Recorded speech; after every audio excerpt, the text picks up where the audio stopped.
Oregon Congresswoman Val Hoyle represents Oregon's 4th district, which is the largest coastal district in the state. It includes Benton, Coos, Curry, Lane County, including Eugene, Lincoln, and northern Douglas counties. The Congresswoman has been Majority Leader of the Oregon House of Representatives in her history and was head of the Oregon Bureau of Labor and Industries before being elected to Congress in 2022. She joins us now from Washington, D.C. Congresswoman Hoyle, thanks for being on Eye on Northwest Politics.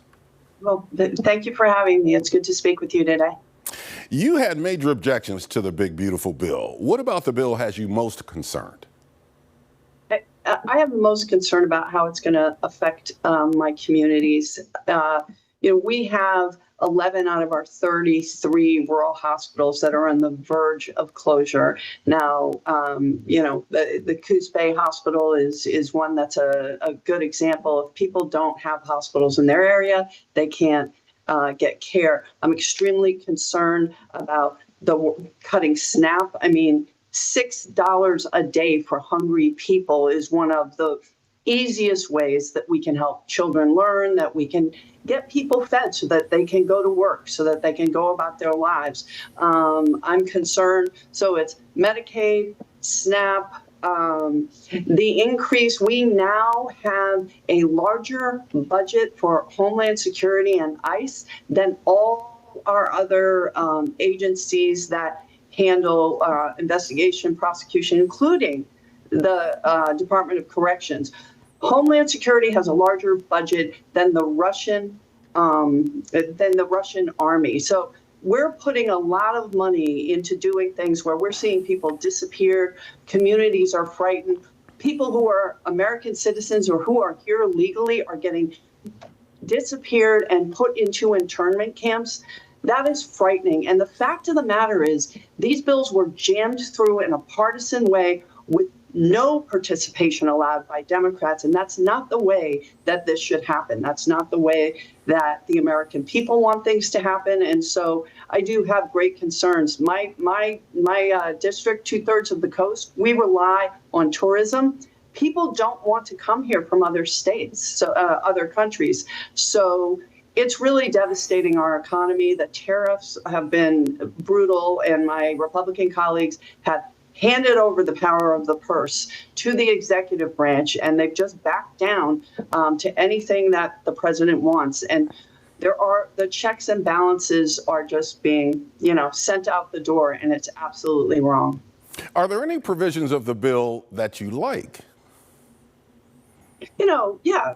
I mean, of course, there's always something that you can look at. But on the whole, if Democrats were involved, if we had a public process, if this bill wasn't put out at 1 o'clock in the morning and jammed through, we could actually have conversations about things that we could do together, right? Whether it's funding wildfire prevention or the no tax on tips or overtime.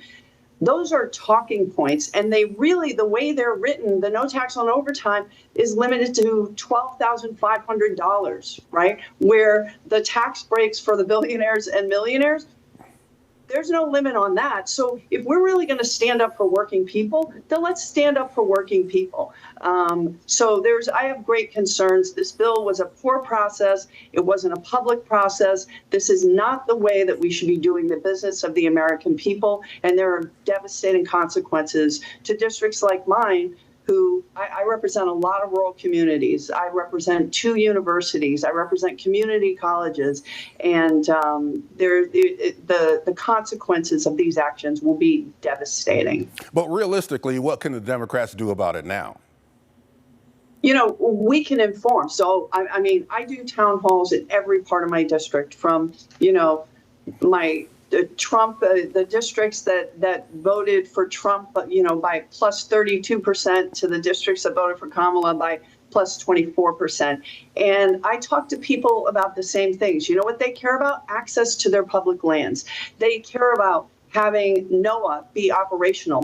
My fishermen want to make sure that they can be safe. They care about having their kids be able to go to schools, be able to get fed. They want jobs. And really, I talk about the things that matter to working people. I mean, my district is full of people that that work for a living get paid by the hour, not by stock dividend. And so I think getting out and informing people, one of the programs like yours are so important. You ask hard questions. And, the fact that just last night they gutted $9 billion of funding through the rescission package, $1.1 billion for public broadcasting.